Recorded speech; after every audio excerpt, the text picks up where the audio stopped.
All right. Good morning and good evening to all of you on the call. Thanks for waiting and sitting in as you're getting ready this morning or afternoon.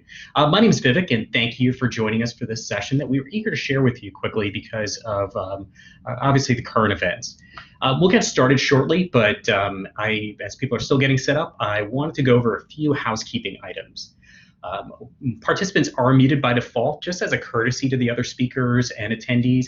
We wanted to make sure that we didn't have any accidental background noise.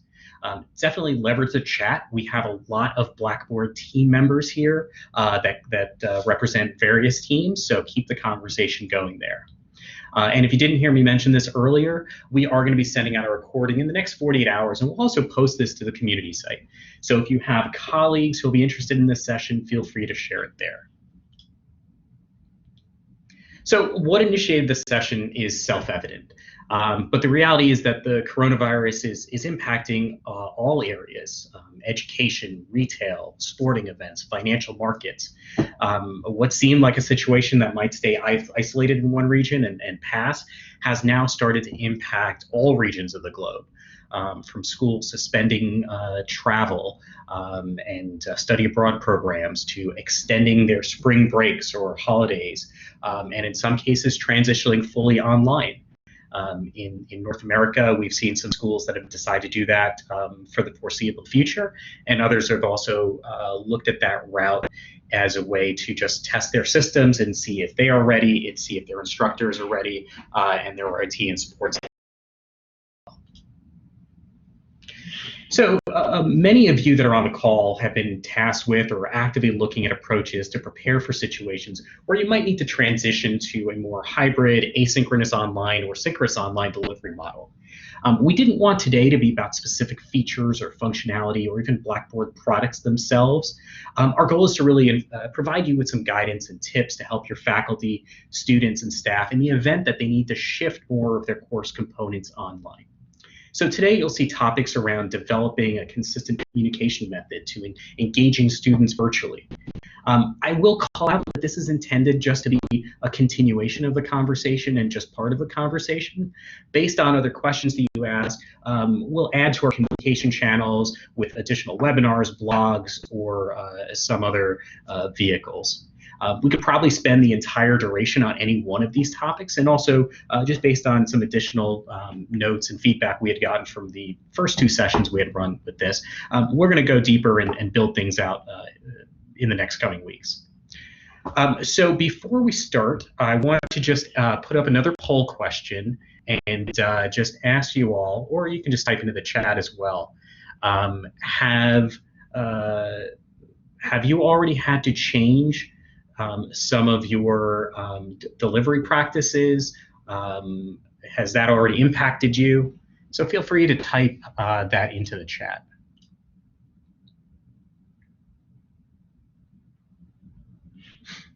Okay, I think a lot of people are just expecting and preparing. And I think a lot of the answers here probably also can help identify where people are from, whether it's on the west coast of the US, in Europe. It's a little bit late for Asia right now, but I think there's a good geographical representation here. So we do have thousands of people who have registered for these series. In fact, we're actually running some concurrent sessions at this time right now. And we have a lot of different team members from Blackboard on the call to address a broad range of topics and questions. So as I mentioned earlier, please do leverage the chat feature, and we'll have our team members get back to you there. So before we started, I wanted to have Brent Mundy, who is our head of product management for Blackboard Learn and Collaborate, to just talk a little bit about what Blackboard's doing to prepare. So Brent, I will turn it over to you. Great, thanks, Vivek. And this is a question that we've received from a number of clients. So happy to be able to talk about this and just share a little bit of the details from our side. And the main thing that we're doing really has to do with dedicating additional resources from our engineering and development operations team to this situation. And what they're doing is continuing to evaluate the very best options in the event that schools and institutions increase their usage of Learn and Collaborate. And through our partnership with both clients like all of you on the call here today, and also with our technology partners, what we're doing is continuously improving our own processes and our own readiness.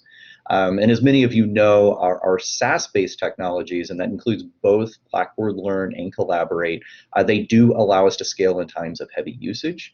And as we've looked at and considered this from kind of all of the different affected regions, and again very closely monitoring usage patterns within those regions, and as we start seeing other parts of the world beginning to ramp up in terms of their own readiness and their own kind of scale and their own practices, we continue to again monitor and adjust our practices as well. If you do want to get very specific details for your campus or your district, one of the things that you can do is work directly with our account and support teams to understand your current usage, and then monitor any sort of changes in behavior over time. And the thing that would be very helpful as well is making sure that you communicate with us any sort of pedagogical changes that you might decide to roll out. As you can imagine, moving from a mostly face-to-face type of curriculum delivery and moving that completely online comes with a number of different changes, both on your side and also preparedness on our side as well. So you can start thinking about any sort of sizing or any sort of review or any sort of monitoring that you want to put in place, starting that actually with a Behind the Blackboard support ticket, and we can go ahead and get started on that process. So Vivek, I'll go ahead and turn back over to you. Yeah, thank you for that, Brent. And again, we're going to have some time at the end to do a little bit more of a Q&A with the product team. So this won't be the only time you get to hear from Brent and his team as well. So to start things up, I'm going to hand it over to Edgar Gonzalez. And Edgar is one of our veteran client success managers. We wanted Edgar's participation on this call because he came to Blackboard from the University of Texas Pan American, where he was the director of distance education. Edgar, I might have stolen some of your intro, but I assume in that role you had to think of preparedness plans, correct? So why don't you talk a little bit about that and then get into your tips as well. Sure thing, Vivek, and good morning, everyone. As Vivek mentioned, I'm Edgar Gonzalez, Client Success Manager with Blackboard, but before I joined Blackboard, I spent a significant amount of time in higher education. And as my role of the Distance Education Director or Director of Distance Education, we faced a similar situation, similar circumstances as we face today in higher education. In this case, or in my case, it was a storm approaching our university, and therefore we had to make plans and we had to get ready in order to still facilitate instruction, but with the potential of not having access, physical access to our institution. So because of that, we put together continuity instruction, or the continuity of instruction plan. So here are some general recommendations that I think may be beneficial as you plan accordingly and as we prepared for potential campus closure. So at the institution level, you may have an emergency notification system, but it is also important you establish and clearly communicate to everybody what the primary mode of communication will be. Again, this is just with the intention to then establish a standard way to distribute that communication, that information, not just at the institution level, but also at the course level as well. So usually, again, in addition to your emergency notification system, institutions tend to also select a system, an enterprise system like the portal or maybe the learning management system, those systems that are commonly used by everybody, and then leverage that as a way to communicate any important announcements or as a way to have all that information that other stakeholders at your institution may want to review or go back and access again as things progress, given those circumstances that we're experiencing today. So that's that in terms of the institution level. But now bringing it down a little bit lower at the course level, oh, I went a little too far. Here we go. So at the course level and at the instructional level, if you will, one of the things that we had to do as a result of that situation that we faced, we came to the conclusion that we needed to have a learning management system course shell for each one of the courses being offered at our institution. Not only to have a space for us or for the instructors to collect student work, but also to distribute or have access to a syllabus. Uh, Situations like this sort of help us understand and realize the importance of a syllabus. So again, providing access to this document that is going to guide not just the students but also the instructor and provide or facilitate that continuity is essential. And again, related to having a shell in your learning management system, and depending on how much time you will have to rely on technology to deliver instruction, to facilitate interaction, just having the opportunity to collect that student work and have activities that may be synchronous or asynchronous in nature, but again, to sustain that interactivity and that interaction with students. There may be instances, or you may have a wide spectrum of faculty members who may not necessarily use the learning management system at your institution.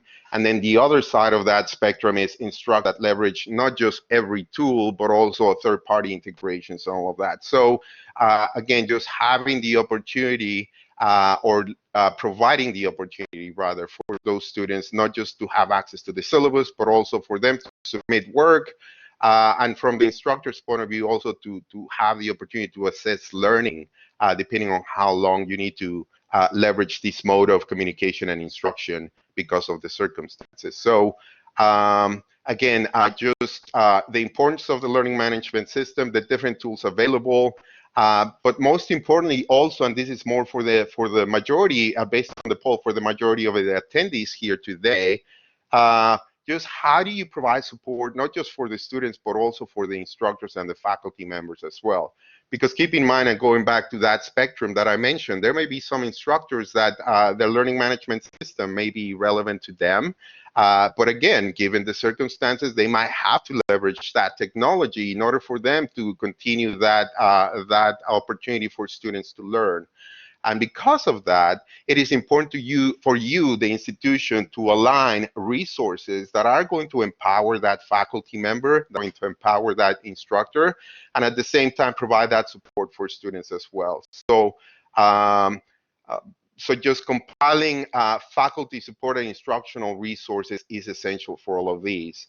And in the context of instruction as well, and depending on how long you need to rely on this mode of communication and instruction, you also need to consider some ways on how you can facilitate the assessment of student learning as well. So important things to keep in mind that actually, it can be a slippery slope because when you start thinking about the different tools in the learning management system, there are so many that perhaps you might feel a little bit overwhelmed. So because of that, also my recommendation would be to leverage a course template that is going to have just those essential tools that you are ready to support in a short period of time, and so that faculty will see a clear, concrete list of tools they can leverage for this situation, and you avoid having that anxiety of, oh my goodness, there's so many things to choose from, there's so many alternatives, so what do we do? Again, that course template is going to give you the opportunity just to clearly define that set of tools and therefore dedicate resources to support that. And along the support lines, consider also virtual office hours, not just the traditional office hours that you as the instructor offer to your students, but also you, the academic technology support team. You might want to also consider those and offer those to those instructors, especially those that are new to the learning management system. So again, a lot of moving parts. These are just a general set of recommendations that I think are appropriate because of the circumstances that we're facing today. And I can tell you again, from my personal experience, these proved to be very beneficial just to go through this exercise and have these set of recommendations as the general guide to actually develop a detailed plan on how we can move forward. So with that said, Vivek, I'll turn it over back to you, and thank you all. All right, thanks for that, Edgar. That was really meant to set the stage for some of the other sections that we have here today, but also set the stage for some subsequent resources that we'll have available. I saw someone, I think it was Ruben in the chat, that had just said, hey, but we have a lot of instructors that haven't really used the LMS at all. And I am just saying LMS in general. So what are some of those tips that they can use to get started? So we'll be actually pushing out some more checklists and perhaps even setting up another webinar that'll speak more towards those topics. As I mentioned, this was just meant to be a start of the conversation, and we'll keep communicating other resources that are. So next up, we are going to transition over to Joelle. Joelle Armando, she works with a lot of our faculty development programs, and I'm going to hand it over to her to talk a little bit more about making that transition to an online course. Thank you, Vivek, and thank you, everyone. Good morning for you, I guess. Good afternoon for the ones that are from this side of the ocean.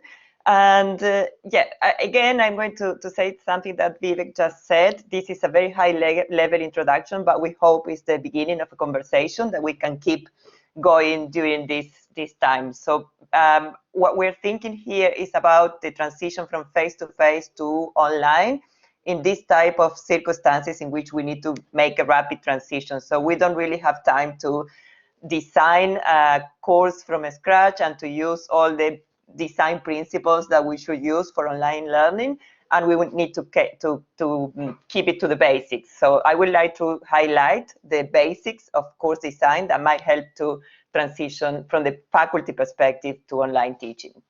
And before we go there, I think it's good to share some of the main concerns that we as faculty have when we move to the online space. And I think you can please also share in the chat from your experience what you think is different from teaching face-to-face to teaching online, and what are the type of things that worries you about moving online.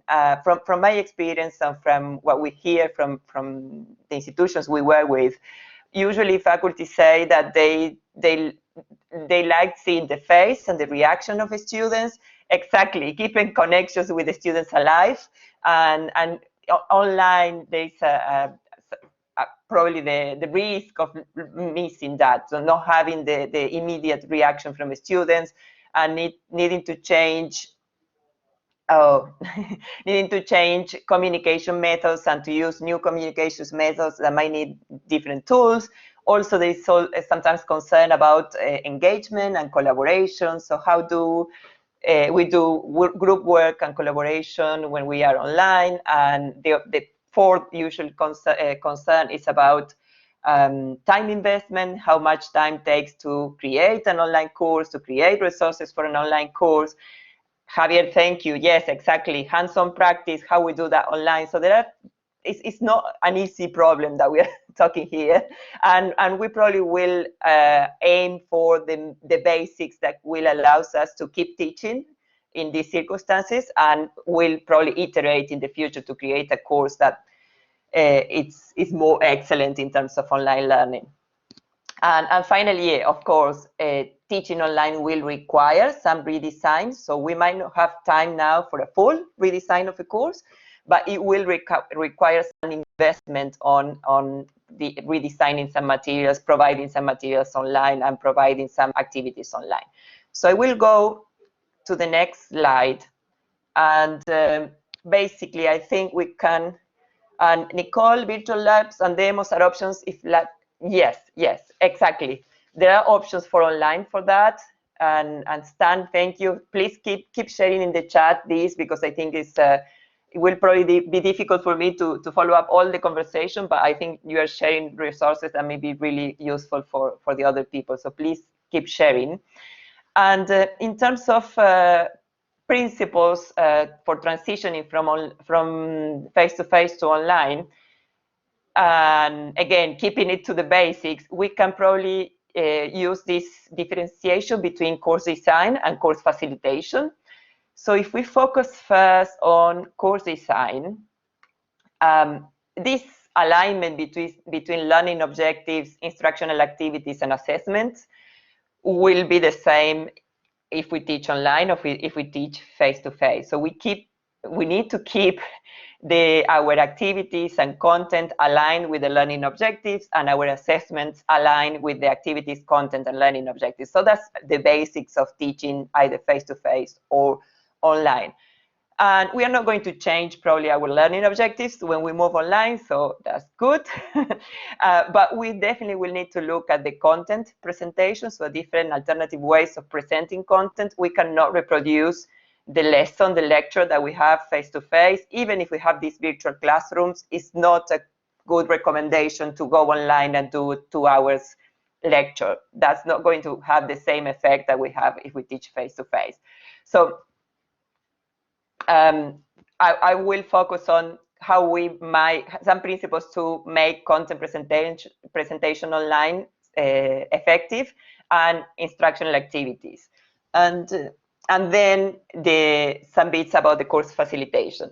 In terms of content presentation, please keep sharing in the chat. I think the 5 bullet points that are in the slide are for us the main principles. So whatever you upload to the learning management system, you need to keep it consistent. So creating a good structure that is transparent for the students, they can understand without having to make a lot of work trying to understand the structure is the first thing. So it's a very basic recommendation, but if you're creating a template, as the one Edward was mentioning, it would be great to give some direction to faculty to say, okay, the template should contain this structure and these topics.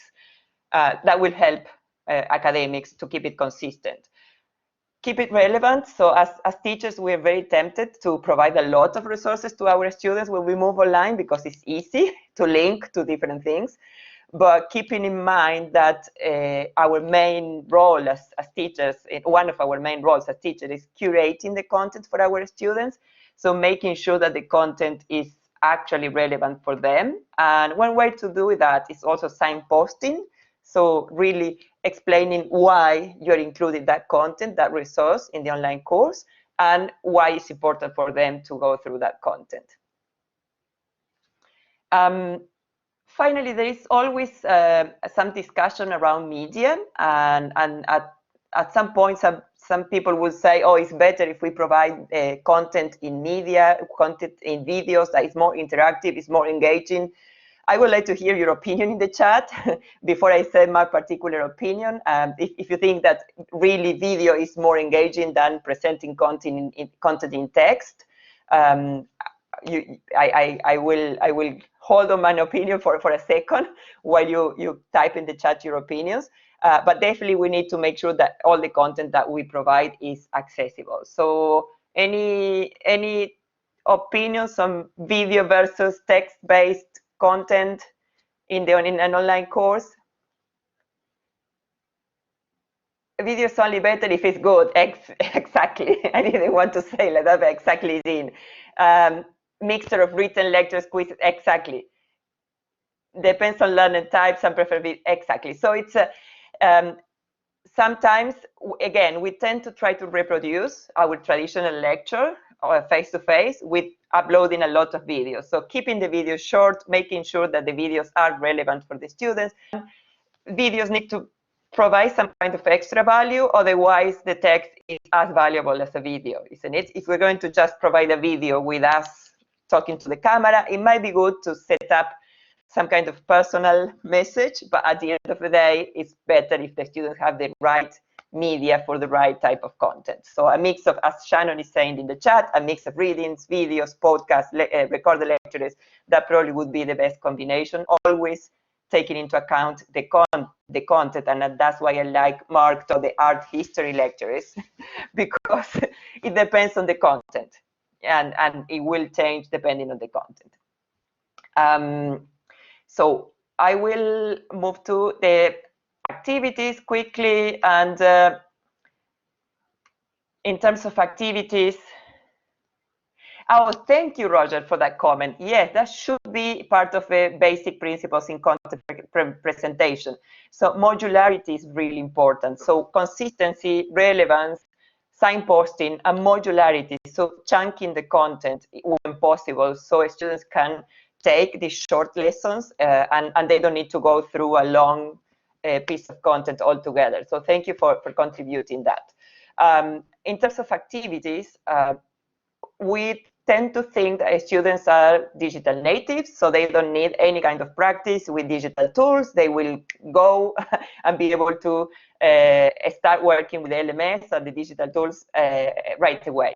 That's not actually our experience. We are seeing that sometimes students need not an introduction to the digital tool itself, but a really clear introduction about the expectations for the activity, about the deadlines, the time that is required, and also sometimes some introduction about the digital tools. So taking time to introduce the activities is really important. Even a very simple thing like saying how long it's going to take for them to do the activity really helps in online learning, particularly because they will be learning how to manage their time in an online course, which is a totally different type of the skill sets than managing time in a face-to-face classroom. So, and finally, again, keeping also the activities consistent. Sometimes we are tempted to try all the different type of activities in the learning management system. And in these situations and in any situations, it's probably best to choose one or two type of activities and keep it consistent. So what we achieve is the students focusing on the content and the learning rather than the tools. And finally, assessment. So in this situation, we probably won't change the final assessment of the course. We probably keep the final assessment as it is. We might move it to a proctored online exam, but it's kind of the same exam. But I think what this moving to online allows us to do is to mix a bit more of formative and summative assessment and provide some regular checkpoints using tests and some of the online tools as opportunities for feedback for our students. So I think if we need to kind of recommend something in terms of assessment, is probably leveraging the technology to provide more feedback and more opportunities for the students to check their progress in the course. And just to wrap up the transition from face-to-face to online, I think we talk about course design and some basic principles that we can apply. In terms of course facilitation, we'll see at the end some tips to moderate an online, a virtual session. But on top of the virtual sessions that you might provide, it's also important to create teacher presence in an online course. And particularly when we're moving suddenly to online from a face-to-face class, making sure that students still feel supported. And that might be by even simple things like putting your picture in your profile, checking on students going into the course and nudging some students when they're not going into the course. Making, and this is really important, making communications very consistent. I'm loving the comments in the chat, but I don't want to interrupt, so I will pick it a bit later. Making communications consistent, so even if you are going to check the online course 3 times a week because that was your lecture schedule, make that clear expectation, the expectation clear for the students and keep it consistent. So if you say, okay, I'm going to check Monday, Wednesday, and Friday, they will know that and they will expect that. And that creates teacher presence. You don't need to be 24/7 available for the students. And finally, not everything needs to be on the lecturer, on the faculty. If you create opportunities for students to interact with themselves, to create community, to work in groups, they might support to each other, and that community building piece is something that we can share more resources later on. And we will have a section on student support, so I won't go in depth on this, but basically it's making sure that the institution provides the sufficient support for the students and that you as faculty, as a teacher, know where these resources are and know how to point the students to them. So I think with that, I will hand it over to Vivek again. Yeah, thank you for that, Joelle. So Joelle is a wealth of faculty best practices. So I'm sure she's going to be active in the chat trying to follow up on some of the comments that were put in there. And she actually had a terrific transition. We've spoken a lot about course content and instructor readiness, but it's also important that the support teams at the institution are prepared for potentially higher volumes as well. So with that as the lead-in, I will turn it over to Daniel Woodcock, our Director of Help Desk Solutions. Yeah, thank you, Vivek, and hello, everyone. We wanted to share a few tips and best practices today as you start to think about preparing for a shift or preparing for this move of online, and some things you can think about, maybe some helpful tips of tools, technology, or even how you shift people around will get you thinking, ways that you can start preparing for this shift or already working in this shift. Some things maybe you should consider for that. So I'll talk about how you can develop a plan for your departments, for your support teams, and give a little bit of some helpful tips on that. How you can think about expanding your capacity from a support team by enabling more self-service, enabling more remote work, how you can expand staff training at your institution along with engaging faculty proactively. So let's talk a little bit about developing a plan for your institution. So hopefully you already have a redundancy or continuity plan in place. You may not, and maybe it's a good time to really prepare that. A lot of institutions already have a continuity plan or an instruction and continuity plan, but what about your support teams as well? Of how are you going to work with the community, the students, faculty, and staff during these times?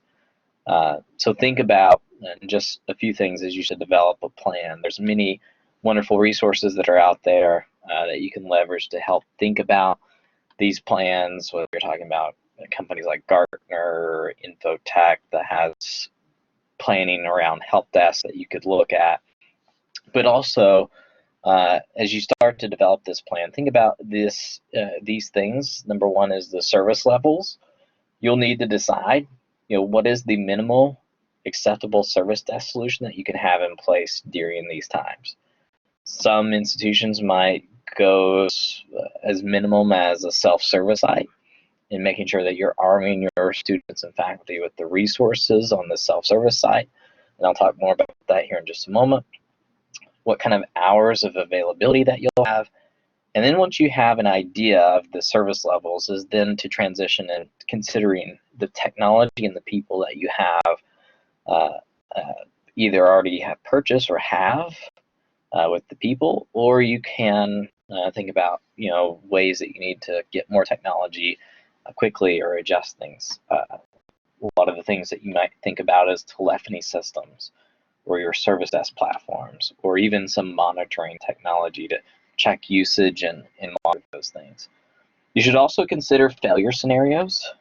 Obviously, this with the shift of everything that's going on and now your support team's availability is to think about, if we deploy this technology or deploy people in this way, be confident in that plan. And it's hard to be confident in a plan if you haven't tested it. So think about how you can test certain things with your community if possible. And certainly some testing is better than no testing.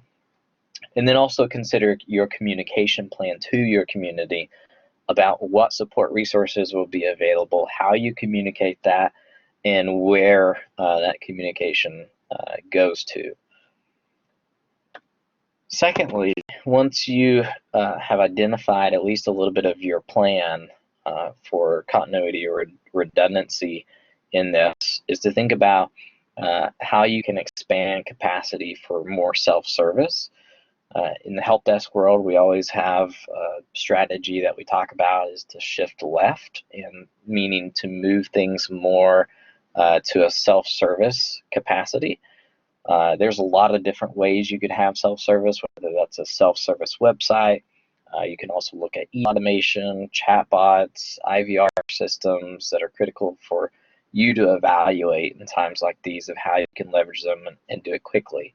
The more resources you have as to self-help as much as possible will improve that transition and actually help with that experience for students and faculty and staff, while also adding more capacity to your teams to be able to focus on the more complex inquiries or questions that are coming in, that you can spend a lot more time focusing on really the core of getting everything online and from a teaching and learning aspect of it. Then also is figuring out how you can enable more remote work. Obviously, everybody's thinking now about working from home and what kind of options that you have from a support perspective. There's many tools that you can use out there, even Collaborate, that you could use to communicate with people, but go beyond just some of the web conferencing tools that you may use, but think about things like live chat interactions with students and faculty and staff who need support. With live chat, you have a lot more flexibility than you would with phone calls, for example. SMS, text support, with people being accustomed to their mobile devices, and especially now, it may be a critical feature for you to be able to consider or to look at. And then even think about how you can proactively or engage faculty or staff, maybe even in scheduling appointments with them, or having that option. There's many free tools that are out there that you could use to try to help get them the support that they need during the time of transition. And then also think about how you can train your staff further. Many of you may be a lone person in your support teams. There may be a few others that are working with you, and you'll certainly try to have more people help you in that area and to train them on a lot of the basic inquiries or questions that come in. Many institutions are probably thinking about how I can move or shift a lot of my tier 2 or tier 3 people who are working more maybe hands-on the system admin level or something like that, to be able to support more student inquiries or faculty inquiries that may come in during this transition. And it's important to help get as many resources as you can, whether that's through the people that are on the staff already, or even thinking about how you could potentially leverage other ways. And it may be like student workers who can able to work remote as well if laws and policies allow it, but things like that for you to think about. And then also, and this is something you're probably already thinking about or already doing, but to proactively engage faculty by giving them support, whether it's through like online workshops or webinars or any sort of active messaging that you can do to be able to arm them with the knowledge that they need to be able to support students and give them the resources available so that they can point students to the right places, because faculty will probably get many of the questions that come in from students, and it'll be important for you to make sure that they have the resources available for them to be able to support the students. But love to hear other ways. I think some of you may be talking on chat about how you're supporting students and faculty and staff during transitions, or ideas that you have, and certainly would love to hear more of that in the chat as well. But with that, I'm going to turn it back over to Vid. Thanks, Daniel. That was helpful there. And yes, there's a lot of active chat on a few different topics going on right now. So one thing that we wanted to add, this was actually something that was posted and some instructors had shared back with us. They had said, hey, we'd love to get some tips on delivering some of these interactive sessions. So the ones that we're going to focus on right now are around video conferencing and virtual classroom solutions. So I'll go through some of those tips, and I'll do this pretty quickly because, as I mentioned, this is a resource that we also have available for you after the session. So the first thing that we'll talk about is designing for the audience. In my role here at Blackboard, it's important that we make sure that we have the right format for the right audience. Are you trying to have some one-on-ones, student support, or drop-ins? Is your session more content heavy and you anticipate some more lightweight interactions? Are you trying to facilitate some group interactions that need things like application sharing and annotation? So it's important to set those expectations up front. For example, we had some office hours on this topic last week, and those were less structured and were more of a back and forth. And today's session is a little bit more content driven. So always keep that in mind. And before you deliver a virtual classroom session, think about the content and planned presentation method. Make sure that you're building interactivity and variety into the content to make sure that you engage all different learning styles. Some people are more visual learners. Some people are more auditory learners. There's also other tips there, and I'm sure Joelle can speak to this in the chat as well. So make sure that you provide opportunities for learners to engage and collaborate with each other as well as with the material. Also confirm that the content you display is what the learners see. Make sure you keep background templates simple so they don't distract from the information being shared. It's recommended that you avoid strong gradient colors in the background that can be distracting there. When it comes to font type, sounds self-explanatory, but choose a font type and size that's easy to read. Typically, fonts should be no smaller than a 12-point standard font, so keep that in mind as well. For me, I prefer to try to use visuals wherever possible, especially for complex processes or procedures that might require a little bit more time to develop something. But I think the impact and what the students and learners walk away with might be a little greater. Also, avoid having numerous slides showing bulleted lists or long passages of text. Try to see if you can transform the text and the lists into more graphical representations or questions or even games. The next is around preparing for your sessions. And again, some of these might be self-explanatory, but it's always a good check, especially as you typed in the chat, you have a lot of instructors that have done only face-to-face type delivery models. So make sure that your instructors and staff have time to familiarize themselves with the features and functionality of whatever solution that they're using, whether that is a virtual classroom solution, whether that's adding in a captioning service. Make sure that they're as comfortable with the resources that you're using as they are with the content itself. And make sure that they practice extensively before leading that first session. Oftentimes, people will run through the delivery of the material, they'll run through their presentation or their PowerPoint, but they haven't spent enough time seeing how to leverage things like whiteboards, polls, timers, and things like that. Also, in that, if this is an instructor that's just starting to transition online, the guidance to them would be don't try to implement all the tools in the first section. They should make sure that they're comfortable with the basic tools, and then they can add other capabilities that are more advanced over time. Something else, also just, Joel touched upon this, but to personalize this, make sure that they create a profile image or an avatar. You'll move from being a name to an individual. On one of my team meetings yesterday, I had everyone set their profile pictures as his or her pet, just to personalize that experience in a time when they might be working from a distance. And some of you that joined early might have been wondering why I had my puppy as an avatar, and that's because I never reset it there. Also, if you're delivering some larger sessions like we are today, plan to deliver them with a co-moderator. So we have a few folks on the line that are helping with the chat, helping post some links into the chat as well, troubleshooting if need be. So make sure you work out with the co-moderator ahead of time, and that way you can focus on the content itself and the delivery as opposed to some of the tools that you need to execute in the session. And just as you prepare, make sure that you're also preparing your participants. We're focusing a lot on that side, but we need to make sure that you have the right expectations during the session. Do the students need to come prepared to address certain topics? Do you want them to share their work via an app share?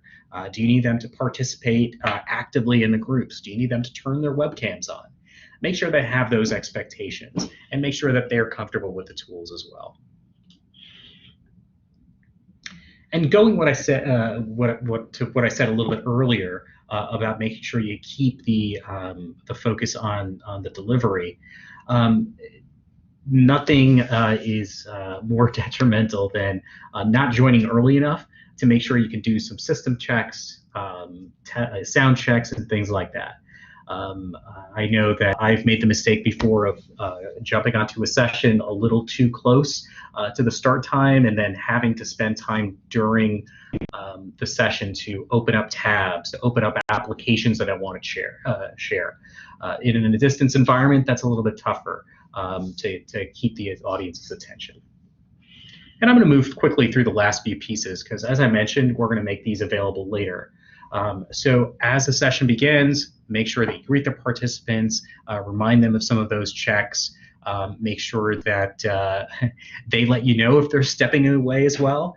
I know in Collaborate and some other tools, there is the ability to set yourself as away. That way no one's calling on you and expecting a response, not realizing that you might have just stepped away for a few minutes. And during the sessions, I think if you go through this list, you might be saying, well, hold on, why are some of these things on the list? So certain things like look at the whole screen, not just the content area. This one's particular if you do have your webcam on. I know that this is something that I always try to focus on when I have my webcam on, making sure that I am treating it like I'm speaking to a bigger room, making sure that I'm focusing my attention, my eyes all around the screen, not just one static point in the screen itself. And then in the end, remember, this session is just one point in the learning experience, so make sure that there's follow-up actions, ways for people to stay engaged, that you've captured ways to improve afterwards. That shouldn't just be a one-point-in-time activity. That should just be part of the connection that you're making with your students and your learners. And if there was one slide to screenshot on this topic, here it is. I think everyone has that screenshot slide that can serve as a takeaway. And as I mentioned, we're updating a blog on virtual sessions and video conferencing, tips and tricks. So we hope that you're able to make use of this and share some of these with your instructors, and also just contribute your own resources on this topic for others in the community to leverage. So speaking of resources, we wanted to also make sure that you were aware of a few things that we had available to you. First, hopefully a lot of people in here, if not everyone, are active members on our community site space. So community.blackboard.com. Here, just last week, actually about 10 or 11 days ago, we created a space that was called the Continuity of Education group. And here we've had dozens and dozens of schools share their resources, share some of their communications that they've sent out to faculty and staff, share some of their communication plans, faculty resources. So it's a great peer-to-peer area to have a to see some of these resources and also have a conversation around some of them. I know that there are a lot of things that have been shared. There have been some Google Docs where people are putting in links, and that's terrific. I'm going to go in and add some of those links into the community site space as well. But the benefit of the community site is that you're able to have a back and forth. You can have a discussion on some of these topics as well. So as you go in, I encourage you to sign up for community.blackboard.com. And thank you, Francesca, for just popping that into the chat. Something else that we just got the green light with, actually just within the past 12 hours, is around training for those of you that do have Blackboard Collaborate. You might be aware that we have a faculty certification program called the Digital Teaching and Learning Series. And our faculty development team, actually Joelle and her team, pulled out one segment that's specific to Blackboard Collaborate. And this offering is at no cost. So if you go to the Blackboard Academy URL, you can search under the free courses and you'll see web and video conferencing in there. So this cohort kicks off on Monday with a 1-hour introduction, and then it's followed up with about 8 hours of an asynchronous course. So this is something that you'd share out to your faculty members, and hopefully they'll be able to adopt some of the best practices that you see here. If you wanted a little bit more detail, Joelle and others can type into the chat, but you can have an overview of what those topics are with this content breakdown up here. And something else regarding Collaborate, some of you have asked for approached us asking for faster ways to incorporate a virtual classroom solution into your preparedness plans, pedagogical practices, and administrative web conferencing practices. So we recognize that procurement and sourcing processes can be complex as well. So what we've put together is this web-based vehicle for purchasing a smaller, what we're calling a departmental license of Blackboard Collaborate. One that allows you to start leveraging the solution in a day, if not sooner. So I'm not going to run through all the bullets that you see on the screen, but if this is something that is of interest to you, please go to the website, talk to our teams, and we've already seen a lot of people that have approached us about this offer, ways to incorporate Blackboard Collaborate as they start thinking about these things that are top of mind right now. So with that, I know a lot of people jumped in maybe after we started. So Brent, I'm just going to ask you if you mind just chiming in and maybe just recapping what you started off the session with, just so people that joined a little bit later will have the benefit of hearing that before we get into the Q&A part. Yeah, absolutely, Vivek. Where we started our conversation today was really talking about what Blackboard is doing to prepare for what we anticipate to be increased load and increased usage on our tools. So I'll repeat some of the information that I had gone through at the very beginning of this session for those of you who may have joined a little bit past the top of the hour. But just to be very clear, what we have done is dedicated additional resources from our engineering and development operations teams to the situation. And what they're doing is they're continuing to evaluate best options in the event that schools and institutions do increase their usage of Learn and Collaborate, really at levels that might not have been previously experienced on those campuses. And what we're doing is working very, very closely with our partnership with many clients around the globe, just like those of you on the call here, and especially those in affected regions, to understand exactly what the changes are in their usage, the things that they're doing in terms of pedagogical changes, and really making sure that we've got very clear line of sight about their goals and about their needs, and about making sure that our tools are scaling during those times of heavy usage. And as you heard probably a little bit earlier in the session, depending on when you join, and especially with Edgar's kind of conversation and sharing a bit of the detail about the time that he spent working and administering instruction at an institution. We have worked with clients like this very directly in the past to help scale for unexpected usage. Additionally, the other thing that we're doing is working very, very closely with our technology and hosting partners and engineering teams to make sure that they have solid plans for scaling and for continuity of service. As many of you know, our SaaS-based technologies, including Learn and Collaborate, largely are delivered through Amazon Web Services, or AWS. So we're very, very closely working with them, as well as own internal teams to make sure that there's very clear monitoring and very clear anticipation on both sides.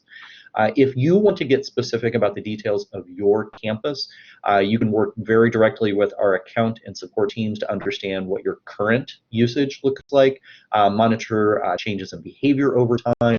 And this is one point that, and especially with a lot of these best practices I see going through in the chat, if you do anticipate making any sort of pedagogical changes, and especially moving, maybe from predominantly face to predominantly online, sharing those details with us will help us anticipate and help us work and be a good partner with our hosting provider, Amazon, during this time. You can kickstart the sizing review with a Behind the Blackboard support ticket. So details, Vivek, I'll go ahead and turn over back to you. All right, thanks, Brent. So we're going to have a little bit more of an open Q&A right now. So I think the team's been pretty on top of the fast and furious chat questions that have been put in here.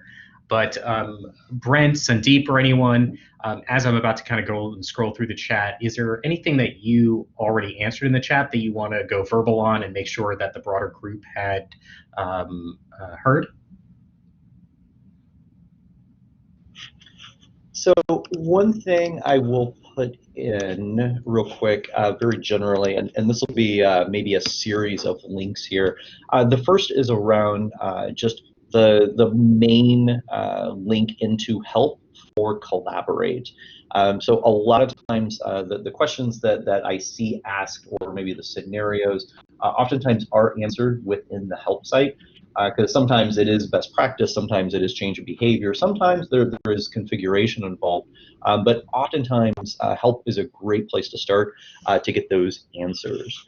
Another, and this shifts from Collaborate back to Learn, there was a question that came in from a self-hosted client, and there was a question about what can I be doing to make sure that my self-hosted instance is performing the best that it can.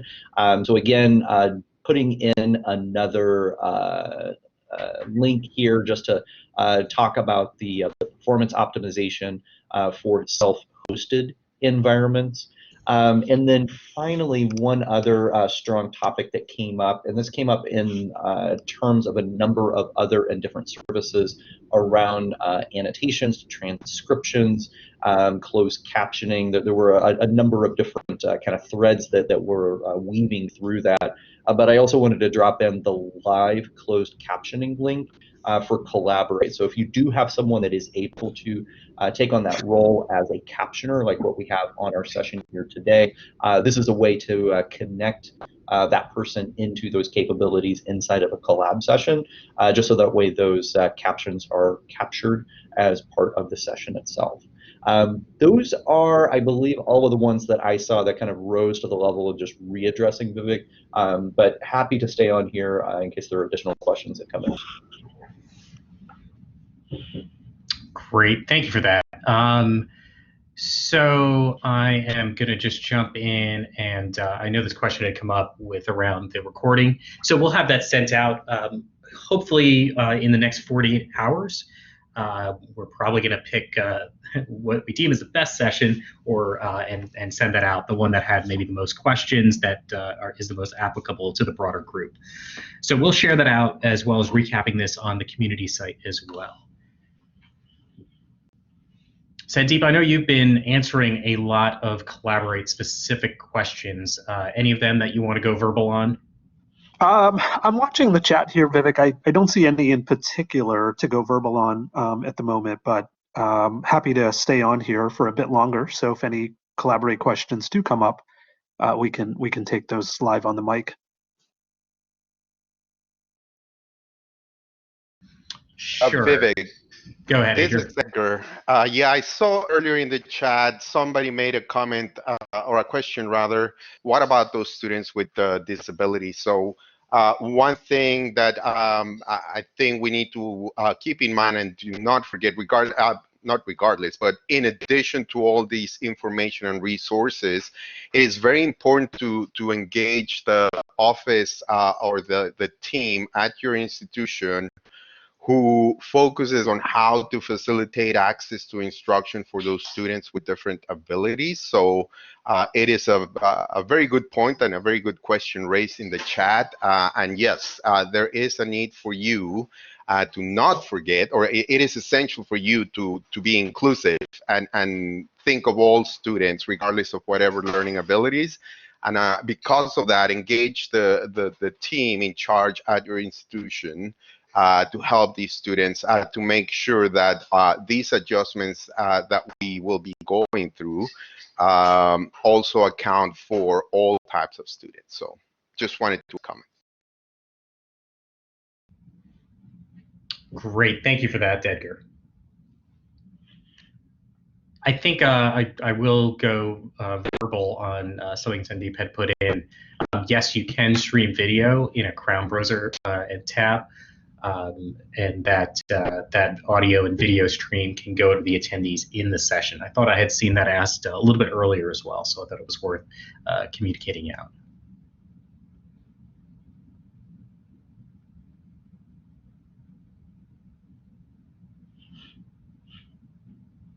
I see Curtis's question, how to use Blackboard Collaborate for office hours. I have more than one class. So one thing that I do is actually I actually set up different virtual rooms, some for my internal team meetings, some for some potential one-on-ones that I might want the link to be public for. So you do have that ability to go in and have multiple rooms assigned, so it's not just a one room fits all for your needs there.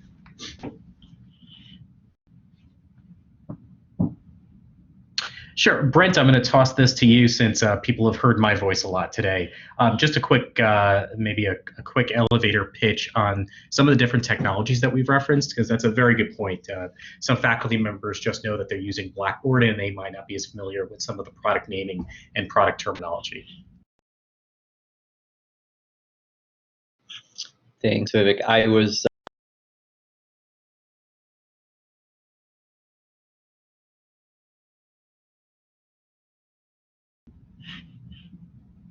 Brent, it looks like you might have moved and your audio, it sounded like your headphone might have popped out.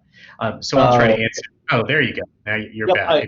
I'm back now. Yeah, just a small user error on my side. So I'm looking at, and if I understand the spirit of the question, I'm going back to Scott Whittle's question in the chat, asking about some of the different, it looks like different products and maybe different deployments.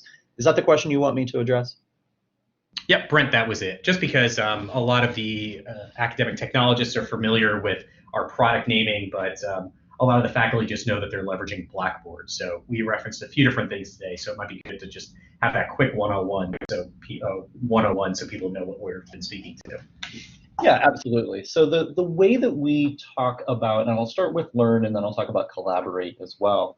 The way that we talk about Learn in a very general sense is as a broad product, right? And we'll say Learn and we'll talk about Learn in context and situations like this. But what we have within Learn are two different experiences, and we we call the experience that many of you are very likely using today the original experience. Some people call this the 9.1 experience. Some people call it even the classic experience in some cases. But we think of that as Learn Original. And Learn Original is one of those experiences. The second experience that we talk about is Learn Ultra. Learn Ultra is something that we've been working on. It's something that is available through one of our 3 deployments, which is in SaaS. So if you are a SaaS client today, and from a statistical standpoint, many of you are, almost half of you are at this point, you have that option of using either the original experience or the Ultra experience. Our other 2 deployments, so we have 3 total SaaS, we have our managed hosting, and then we also have our self-hosting deployment. For those of you that are using either the self-hosting or the managed hosting deployment, that is a place where only the original experience is available. So again, depending on your deployment, you may have that option of experience. If you're using self-host or managed host, then the original experience is certainly what you are using. Much in the same way that Learn is going through kind of a modernization and a path into SaaS, so is Collaborate. So Collaborate also comes in 2 experiences, the original experience and the Ultra experience. And again, in that way, the original experience is what many people have been using for many years. Interestingly and very demonstrably, given this session right here, the Ultra experience of Collaborate is exactly what we're using right now. So if this is what you typically see whenever you open up a Collaborate session, you're already using the Collaborate Ultra experience. So hopefully that differentiation and just a little bit of that conversation leveled down from talking about both Learn and Collaborate helps and makes good sense. If that does spark additional questions, go ahead and drop them in the chat and I'll pick them up there. All right, the next one, I know Joel's had a lot of questions around how to navigate through that training course catalog. So we'll call an audible, and Joel, you should have privileges to share your screen if you want to walk through that. Perfect. Thank you, Vivek. I think I'm sharing my screen now. Can you see it? If you just a thumbs up in the chat, that would be great. So basically, what you will need to find the course is just using this link, and that will take you to our Blackboard Academy catalog.